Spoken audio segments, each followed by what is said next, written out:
hipersensibilidad tipo 1, tipo 2, tipo 3, tipo 4, los diferentes tipos de hipersensibilidad tipo 4.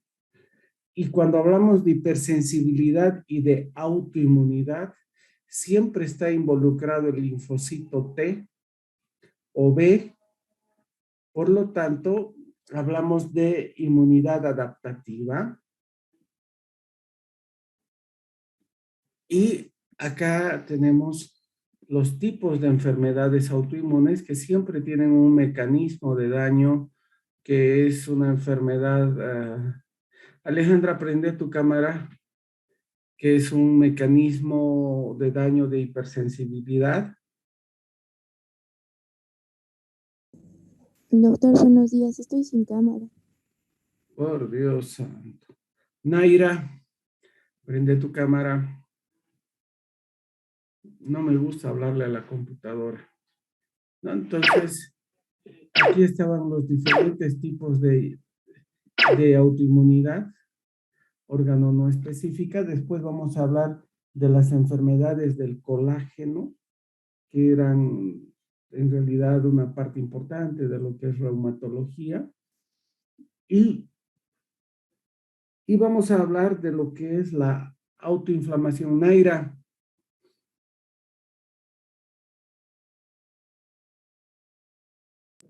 Sí, doctor, buen día. Eso. ¿Ha sido mi alumna, Naira? No, doctor.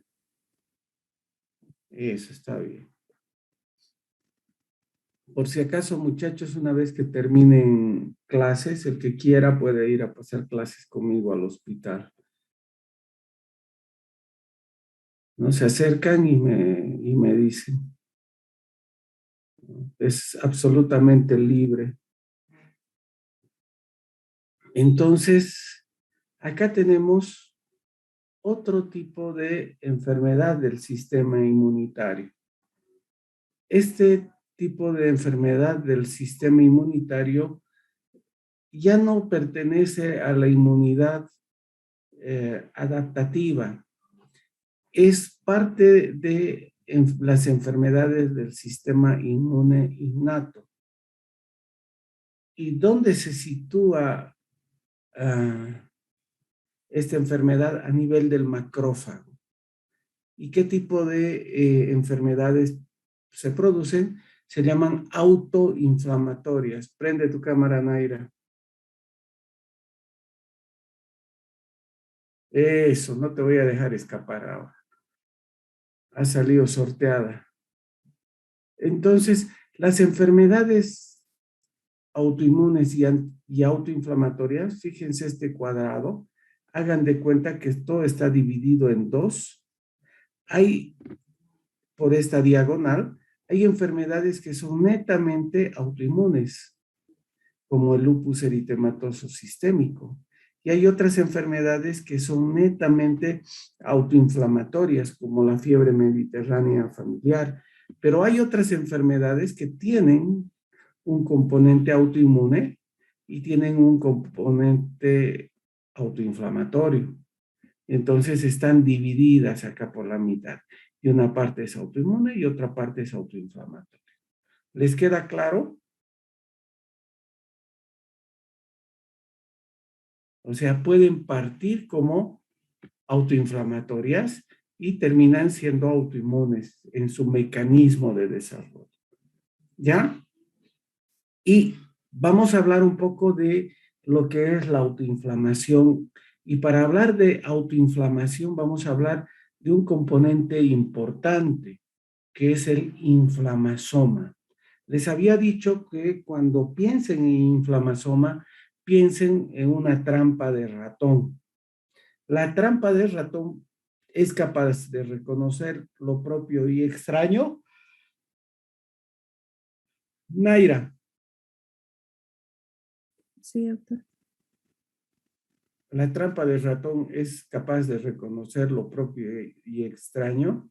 No, no, doctor. Ahí está metido el queso y si tú tratas de sacar el queso de la trampa del ratón, ¿qué va a pasar con tu dedo? Me lo va a atrapar, doctor. Va a atrapar tu dedo. Y si va el ratón, de la misma forma va a atrapar y va a matar al ratón. Es una cosa muy parecida a lo que pasa en el inflamasoma. El inflamasoma es un componente crucial de la inmunidad innata. Por lo tanto, está en el macrófago, ¿ya? Es un, es un componente de un grupo de proteínas que sensan señales intracelulares de daño, ¿ya? Contienen dominios repetitivos ricos en leucina. O sea, son proteínas ricos en leucina, ¿ya? Capaces de ligar nucleótidos. Por eso se llama nucleótidos ricos en leucina, NLR, ¿ya? Varias de estas proteínas ricas o de estas proteínas, nucleótidos ricos en leucina, pueden formar complejos. Varias de estas trampitas de ratón forman complejos, forman una trampa grande, ¿ya? O sea, varias trampas, ¿ya? Llamados inflamasomas, que frente a diversos estímulos, por ejemplo, microorganismos o algunos componentes inflamatorios endógenos, son capaces de activar la caspasa, ¿ya? Y la caspasa o la procaspasa se va a activar y va a dar lugar a la activación de ciertas interleuquinas, como la interleuquina 1B y la interleuquina 18. O sea que por algún estímulo, esa trampa de ratón se va a activar, puede ser tu dedo, puede ser un ratón, y va a activarse y va a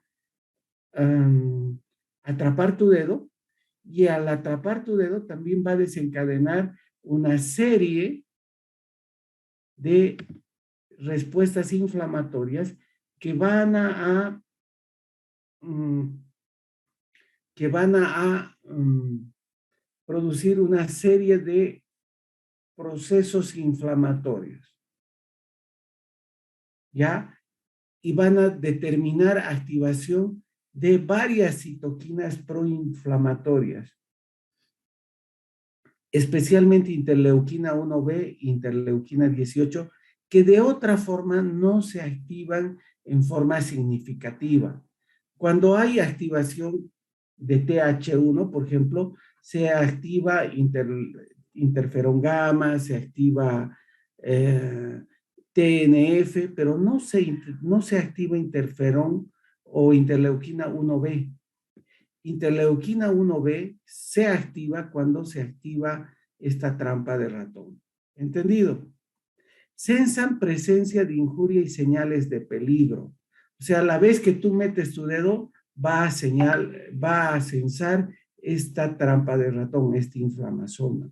Su desregulación participa en enfermedades inflamatorias, que se llaman autoinflamatorias, y autoinmunes. Les decía, dividan este cuadrado en dos, y hay enfermedades que son netamente autoinflamatorias, ¿ya? Y hay enfermedades que son autoinflamatorias inicialmente, pero también tienen un componente autoinmune. ¿Queda claro? Fíjense, este es un microorganismo, ingresa a nuestra, ¿qué se llama? A nuestro citoplasma del macrófago, se va a encontrar, por ejemplo, con un nucleótido rico en leucina, el C4, este nucleótido C4, va a activar la procaspasa en caspasa 1, y esta procaspasa va a dar lugar a prointerleuquina 1 y esta prointerleuquina 1 a interleuquina 1, interleuquina 18, interleuquina 33. O, por ejemplo, la más frecuente es el nucleótido rico en leucina P3 o NLRP3. este nucleótido se llamaba criopirina. ¿Por qué? Porque reaccionaba con el frío. Entonces, ¿con quién reaccionaba este grupo de proteínas? ¿Con quién reaccionaba esta trampa de ratón? Reacciona con proteínas del estreptococo. Por ejemplo, hagan de cuenta que este era un estreptococo. Entraba el estreptococo, fragmentos del estreptococo. Ese estreptococo activaba este grupo de proteínas, activaba la procaspasa en caspasa y daba lugar a esta cascada inflamatoria. De otra forma, los cristales de ácido úrico de la gota en pacientes que tienen esta criopirina, este inflamasoma, pacientes que tienen este cristal de ácido úrico van a entrar en contacto con este inflamasoma y al entrar en contacto con este inflamasoma van a producir procaspasa y esta interleuquina. Por lo tanto, estos pacientes van a producir un proceso inflamatorio de la gota. Por lo tanto, si se dan cuenta, la gota no es una enfermedad metabólica como se creía hasta hace un tiempo. La gota es una enfermedad autoinflamatoria. Tú puedes tener millones de cristales de ácido úrico, miles, millones, pero si tú no tienes esta procaspasa, esta caspasa, esta criopirina, nunca vas a desarrollar este proceso inflamatorio. No todas las personas tienen esta criopirina. Por ejemplo, acá, Naira puede que no tenga esta criopirina. Puede que yo no tenga esta criopirina y nunca desarrolle gota. Pero hay gente que no tiene elevado su ácido úrico, tenga 1 o 2 cristalitos por ahí metido, tenga niveles de ácido úrico normal, pero sin embargo sea gotoso. ¿Por qué? Porque tengo este inflamasoma en mi macrófago. Obviamente es poco probable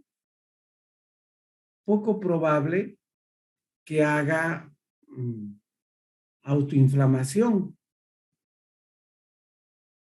¿verdad? ¿Por qué? Porque tengo poco cristal de ácido úrico. Pero como tengo el inflamasoma, voy a hacer probablemente en algún momento alguna crisis de gota. Pero si tengo gran cantidad de ácido úrico y tengo además el inflamasoma, de seguro voy a hacer muchas crisis de gota, ¿verdad? ¿Les queda claro? Naira, Sí, doctor, está claro. clarísimo. ¿Con quién estás pasando práctica? Ya roté medicina interna, doctor. Estamos en cirugía con el doctor Edgar Fernández. Ya. ¿Y con quién has rotado medicina? Mm, Con el doctor López de neumología, con el doctor, no me acuerdo su nombre, eh, Reinaga, y con el doctor, se Qué me fue el triste nombre. qué triste que no se acuerden el nombre. A mí, yo andaría muy triste si mis alumnos no se acuerdan ni mi nombre. Ya, fíjense, este es el mismo dibujo. Fíjense, este es un patógeno endógeno. Esta es, por si acaso, por si acaso es el macrófago. Este es el patógeno endógeno. Este patógeno entra en contacto, por un lado, con NEF-kappa-B, que va a dar lugar a la formación de prointerleuquina 1, pero a su vez, este patógeno endógeno va a entrar en contacto también con este inflamasoma que antes se llamaba criopirina, Y esta criopirina,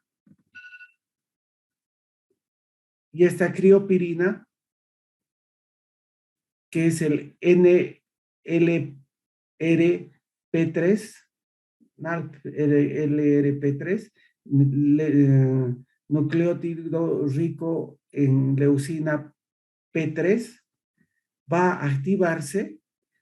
Al activarse va a activar la procaspasa en caspasa y la caspasa va a activar, va a fragmentar, fíjense, esto está bien clarito, la prointerleuquina 1 en interleuquina 1 y ese componente que no es activo.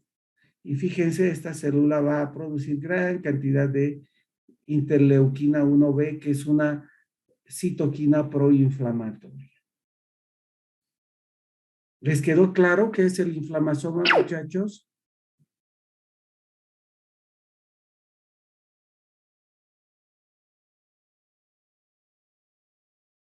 Acá tenemos otro dibujo. Tenemos el cristal de ácido úrico, ¿sí? Entra el cristal de ácido úrico, activa el inflamasoma, ese cristal de ácido úrico, al activar, Naira, ¿me estás oyendo? Al activar el inflamasoma, va a activar la interleuquina 1B, este es un paso más adelante, y al activar la interleuquina 1B, esa interleuquina 1B va a ir a unirse a su receptor y al unirse a ese su receptor va a producir gran proceso inflamatorio. ¿Verdad? ¿Quedó claro, muchachos? Sí, doctor.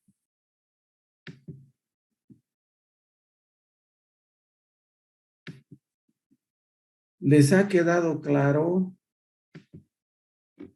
Sí, doctor. ¿Seguro? Ahora vamos a hablar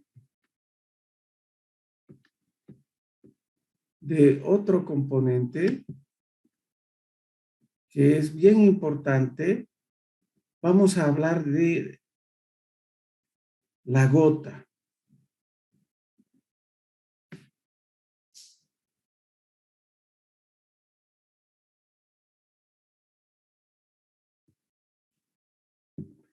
Antes de hablar de gota, vamos a hablar de un tema bien bonito.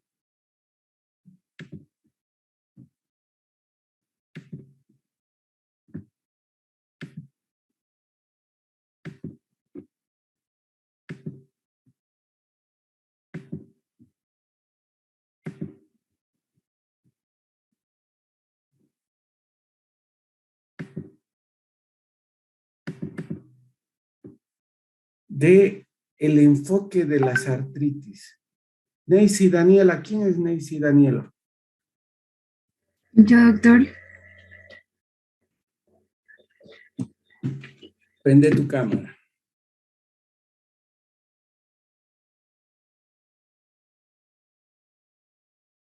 ¿Le estás pasando clases conmigo? No, doctor. Ahorita Ya, estoy pensando en cirugía. ya. Entonces, vamos a ver del enfoque de las artritis.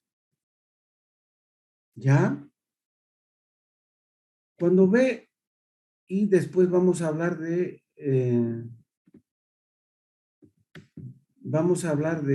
gota.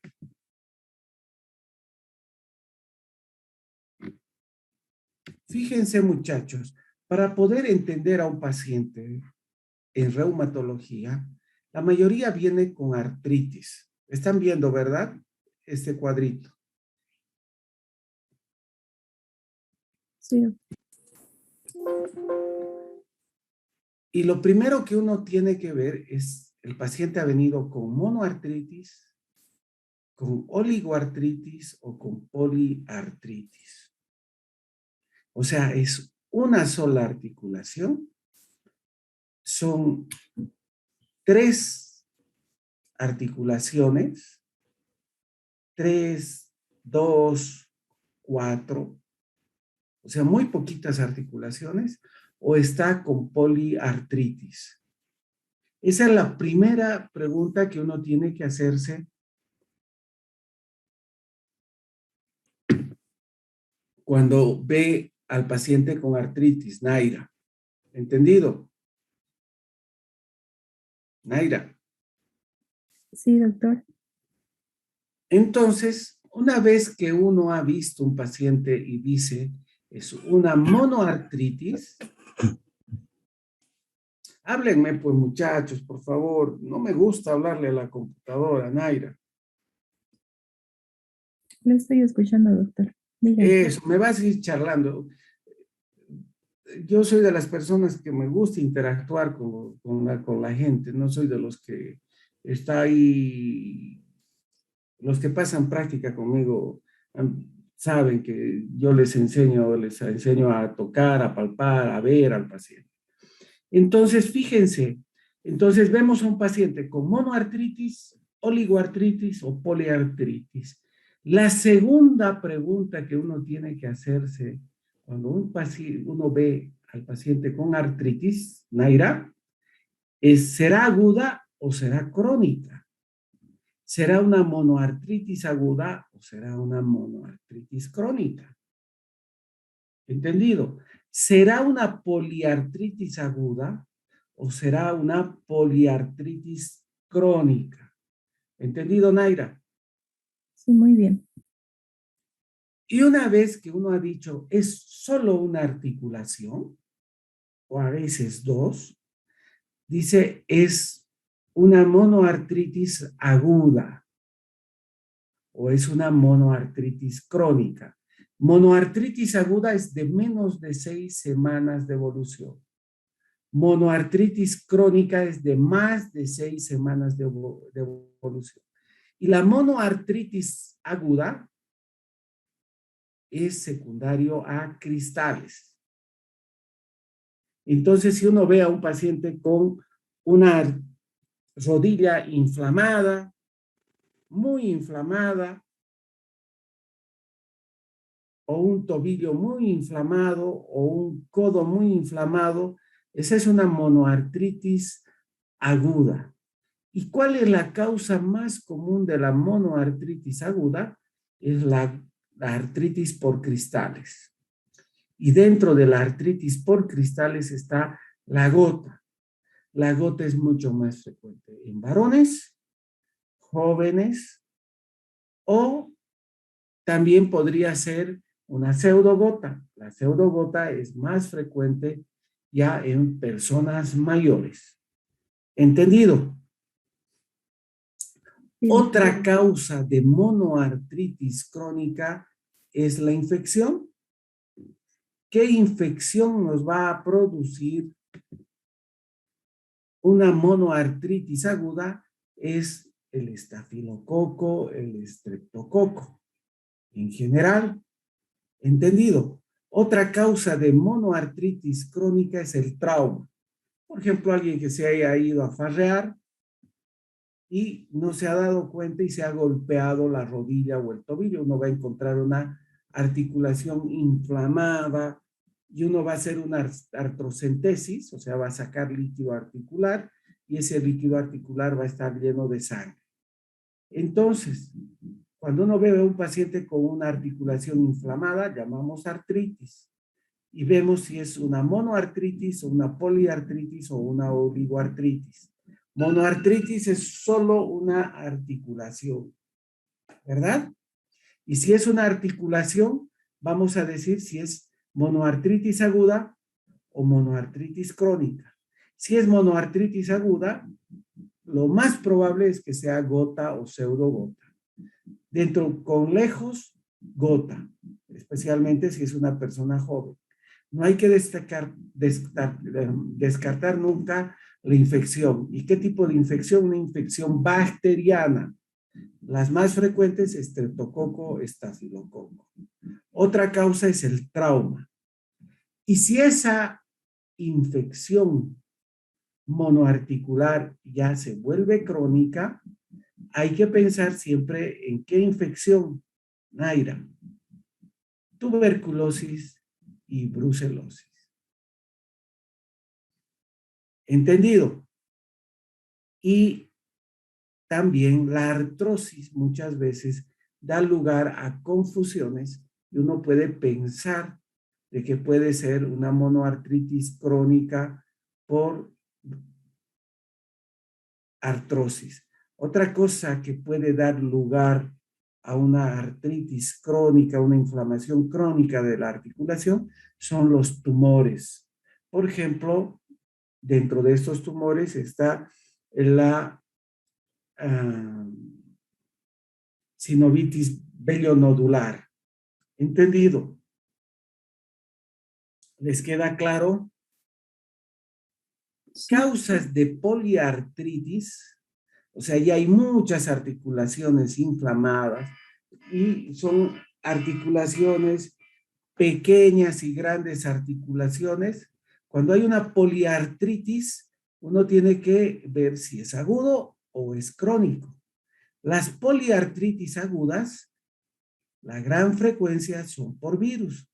Ahí tenemos de los más frecuentes el parvovirus B17, tenemos el dengue, la chikungunya, incluso tenemos el mismo COVID-19, puede dar una poliartralgia o poliartritis aguda, paciente que al que le duele absolutamente todas las articulaciones. También puede ser causa de una poliartritis aguda, una infección, por ejemplo, por estafilococo, en especial en paciente que tenga, por ejemplo, una artritis reumatoide y haya tenido una intervención, por ejemplo, que haya sido intervenido quirúrgicamente, haya tenido alguna manifestación o alguna intervención dental. Entonces, en este paciente hay que pensar también que puede estar cursando con una poliartritis aguda, ¿sí? Por infección. Las poliartritis crónicas, ya de más de 6 semanas, la primera causa son enfermedades del tejido conectivo, enfermedades del colágeno. ¿Cuáles son las más frecuentes? Artritis reumatoide, síndrome de Sjögren, lupus eritematoso sistémico. ¿Les queda claro?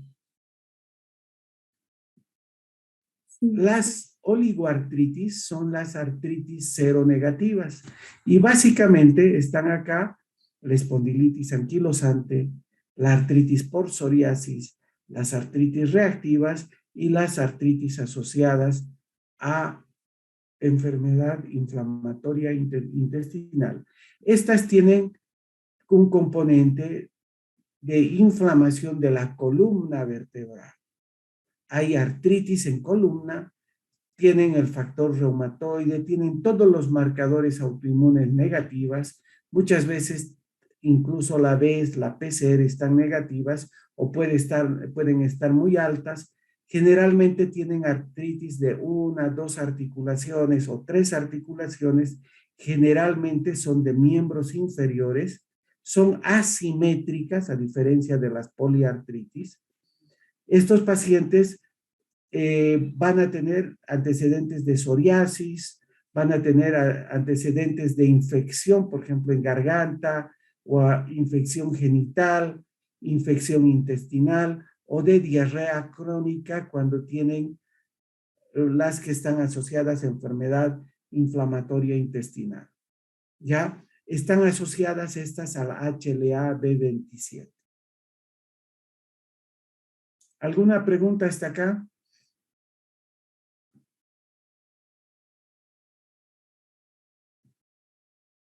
Mañana ya vamos a entrar a ver las artritis, vamos a ver si vamos a hablar de las monoartritis, en este caso de gota, o vamos a ver si vamos a hablar de las poliartritis crónicas, como por ejemplo de la artritis reumatoide, el lupus o las vasculitis.